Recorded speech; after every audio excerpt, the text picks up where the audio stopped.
শুধু দর্শক বন্ধু, আপনারা দেখছেন একে নিউজ বাংলা। আর এই মুহূর্তে উপস্থিত রয়েছি উত্তর চব্বিশ পরগনা মিনাখা। স্কুল ছুট ছাত্রছাত্রীদের পড়ানোর যে শিক্ষক ছিল তারা সরকার থেকে মাইনে বা টাকা পেত, কিন্তু বিগত 10 বছর ধরে সেই টাকা বা মাইনে তারা পাচ্ছেন না। সেই জন্য স্কুল ছুট ছাত্রছাত্রী পড়ানো মাস্টাররা তারা কিন্তু কলকাতা হাইকোর্টের দ্বারস্থ হয়েছেন।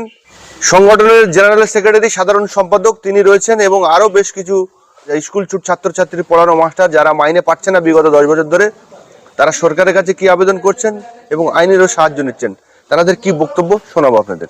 আমরা আজকে এই রাজ্য কমিটির যত মেম্বার আছি সব সেক্রেটারি সাহেবের এখানে উপস্থিত হয়ে যেসব আলোচনা হলো বা আমরা যেসব কাগজপত্র দেখেছি, কোর্ট থেকে আরম্ভ করে, কোর্টের অর্ডার থেকে আরম্ভ করে, মন্ত্রীমশাইয়ের নোট থেকে আরম্ভ করে সম্পূর্ণটাই সঠিক। এটা সেক্রেটারি সাহেব যা বক্তব্য বললেন সেটা আমাদের তরফ থেকে সকলেই সেটা আমরা সর্বান্তকরণে সমর্থন করলাম।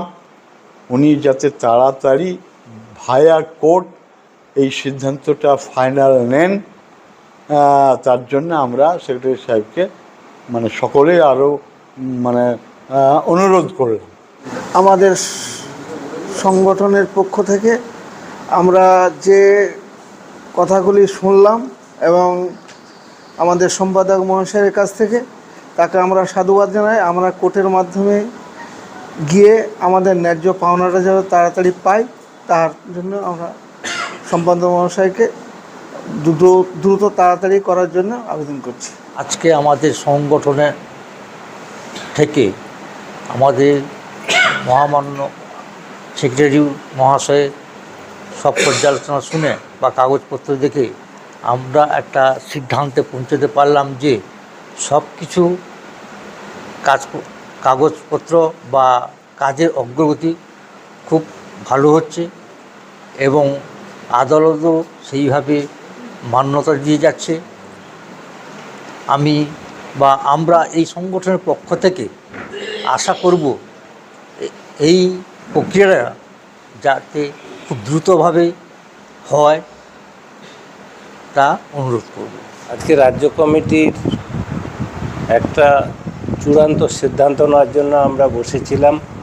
আমাদের সংগঠনের পক্ষ থেকে, সংগঠনের নাম association of school final Madhyamik high madrasa higher secondary past person in 3rd division of West Bengal, এই অ্যাসোসিয়েশনের পক্ষ থেকে আজকে আমরা এখানে বসে একটাই সিদ্ধান্ত নিলাম যে আমরা দীর্ঘদিন ধরে এই সংগঠনের মহামান্য আদালতের মাধ্যমে এগিয়ে এসেছি আমাদের যে ন্যায্য দাবি সেই দাবিকে আদায় করার জন্য, এবং যথারীতি আমাদের ডিপার্টমেন্টের উপরে আমাদের একটা আস্থা ছিল। লেবার ডিপার্টমেন্ট এবং মাস এডুকেশন এক্সটেনশন ডিপার্টমেন্ট, তারা প্রত্যেককেই সেই জিনিসটাকে নিয়ে অদ্যাবধি আমাদের কোর্ট কেসের অর্ডার হয়েছিল 2010 সালে, আজকে 26 সাল, 16 বছর আমরা ধৈর্য ধরে ডিপার্টমেন্টের উপরে ভরসা করে আমরা বসে রয়েছি। এবং আমরা একটা আরটিআই চেয়েছিলাম, সেই আরটিআইটা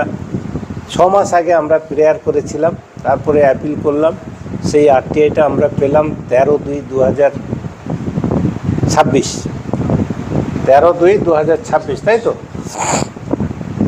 সেইটা আমরা পেলাম। বর্তমানে আমরা যেটুকু দেখেছি, আজকে যে জিনিসটা আমরা দেখেছি, আজকে আমাদের রাজ্য কমিটির মিটিং, এই রাজ্য কমিটিতে যারা উপস্থিত হয়েছে আমি জানি তারা আমার উপরে খুবই আস্থাশীল এবং খুব আস্থাভাজন অবস্থায় তারা রয়েছে, আমাকে খুবই শ্রদ্ধা করে এবং বিশ্বাস করে, যার জন্য তারা আজও পর্যন্ত আমার মুখের দিকে তাকিয়ে তারাও ধৈর্য ধরেছে। আমি সরকারের সাথে, সরকারের ডিপার্টমেন্টের উপরে ধৈর্য ধরে আমি তাদেরকে নিয়ে এগিয়ে এসেছি। এর জন্য বহু টাকা আমাদের উকিলের মাধ্যমে, উকিলকে কোর্ট কেসের ক্ষেত্রে উকিলকে সমস্ত টাকা দিতে হয়, টাকা আমাদের উকিলকে যেটুকু টাকা দেওয়া হয়েছে সমস্ত টাকার হিসাব আমরা একটা আমাদের মধ্যে রয়েছে এবং সবাই সেটা অবগত যে কত টাকা কিভাবে দেয়া হয়েছে, সেটা সবাইকে সাথে করে নিয়ে যে দেয়া হয়েছে, তাই তো নাকি? অনেকে সাথে করে গেছে, তো আমার সাথে গিয়ে সেই সব টাকাগুলো উকিলকে দেওয়া, যেটুকু যেখানে দেওয়ার দরকার ছিল সেগুলো দেওয়া হয়েছে। আজকে ডিপার্টমেন্ট আমি একটাই জিনিস অবাক হয়ে যাচ্ছি যে আমাদের যারা সংগঠনের যারা অ্যাক্টিভ মেম্বার যারা ছিল তারা কিন্তু নিজেরা অনেকটা পিছিয়ে গেছে এবং তারা সমস্ত জায়গায় প্রত্যেকটা লোকের কাছে, সদস্যের কাছে তারা যেভাবে টাকা পয়সা লেনদেন করেছে, যেভাবে নিয়েছে, সেই টাকার 30% থেকে 35% আমাদের সংগঠনে এসেছে, বাদবাকি টাকা আমাদের কাছে আসেনি। এবং অনেকেই এটাকে একটা ব্যবসা হিসেবে ধরে নিয়ে বসে আছে। আজকের ভগীরথ বাগের আসার কথা ছিল এখানে, কেমন সে আসেনি। এবং যারা আমাদের কয়েকজন লোক আছে যারা চিন্তা ভাবনা করেছে যে এই জিনিসটাকে কি করে পিছিয়ে দেওয়া যায়, কি করে না করা, যদি না হয় তাহলে তাদের পক্ষে খুব শুভ হবে।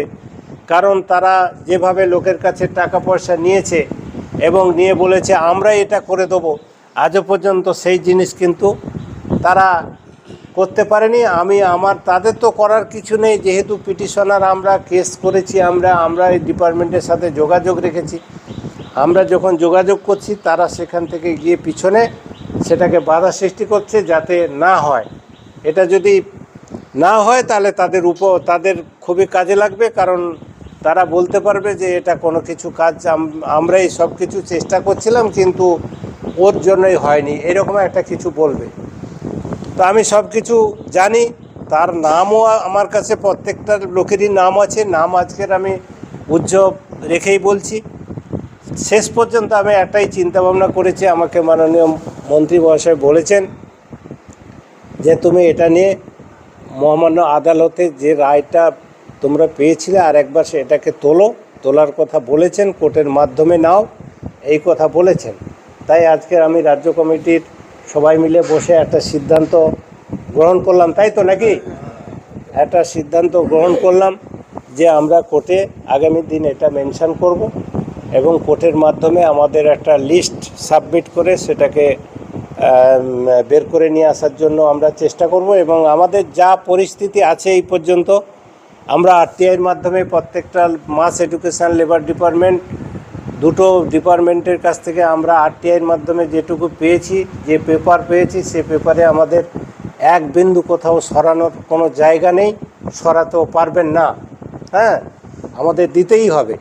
তবে সেটা যতদূর সম্ভব এই সামনে ইলেকশনের আগে যাতে করা যায় সেই ব্যাপারে আমি উদ্যোগ নিয়েছি এবং সকলে মিলে আমার কাছে একটা অনুরোধ রেখেছে যাতে এই ইলেকশনের আগে একটা কিছু হয়, তাই তো নাকি?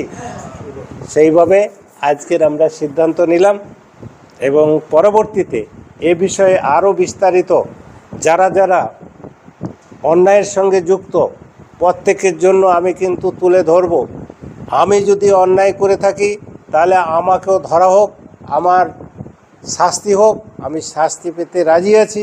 যদি আমার অন্যায় হয়ে থাকে আমি শাস্তি পাবো, কিন্তু যারা ছেলে মেয়েদেরকে এই বিভ্রান্তির মধ্যে ফেলে যারা চলছে তাদেরকে কিন্তু আমি ছাড়বো না। তাদের প্রত্যেকের পুঙ্খানুপুঙ্খ সমস্ত ডিটেলস আমি দিয়ে দেবো, দিয়ে সেই ব্যবস্থা গ্রহণ করার জন্য আমি সরকার বাহাদুর থেকে যেখানে যেখানে প্রয়োজন আমি সেটা করতে বাধ্য হব। এবং আজকের সিদ্ধান্ত হলো যারা আমাদের রিনিউয়াল মেম্বার, তাই তো, যারা আমাদের রিনিউয়াল মেম্বার, সেই রিনিউয়াল মেম্বারদের একটা লিস্ট কোর্টে সাবমিট করে সেইভাবে আমাদের বেরিয়ে আসার দরকার। কি এখন ব্যাপার হচ্ছে, কেউ যদি এখানে দালালি করে, আমি দালালি করতে দেবো না। এবং আমি যদি দালালি করি আমাকে ধরা হোক। আমি দালালি করলে তাহলে এই কেসটাকে এতদিন ধরে আমি বাঁচিয়ে আসতাম না। এমন কোনো কারোর দালালি আমি এখানে সহ্য করব না। যারা আমার উপরে ভরসা রেখে আছে আমি তাদের সেই ভরসা এবং সেই সম্মানটুকু যাতে দিতে পারে সেই চেষ্টা করে যত দূর সম্ভব এটাকে আগামী দিন আমরা কোর্টে যাব, গিয়ে মেনশন করে এটা নিষ্কাশ শেষ করার জন্য আমি চেষ্টা করছি। ঠিক আছে। রাজ্য সম্পাদক ডক্টর শাহজাহান মল্লিক মহাশয় যে সিদ্ধান্ত নিয়েছেন তাকে আজকে সবার পক্ষ থেকে পূর্ণ সমর্থন করি এবং সরকার বাহাদুরের কাছে অনুরোধ করব যে এতদিনের দীর্ঘ আন্দোলন যাতে আপাতত কোর্টের মধ্য থেকে যেটা রেজাল্ট হবে সরকার বাহাদুর যেন তাকে মর্যাদা দেয়। তো যাই হোক, আমার এই ক্ষুদ্র আবেদনটুকু আমাদের রাজ্য সম্পাদকের কাছে আমি রাখলাম।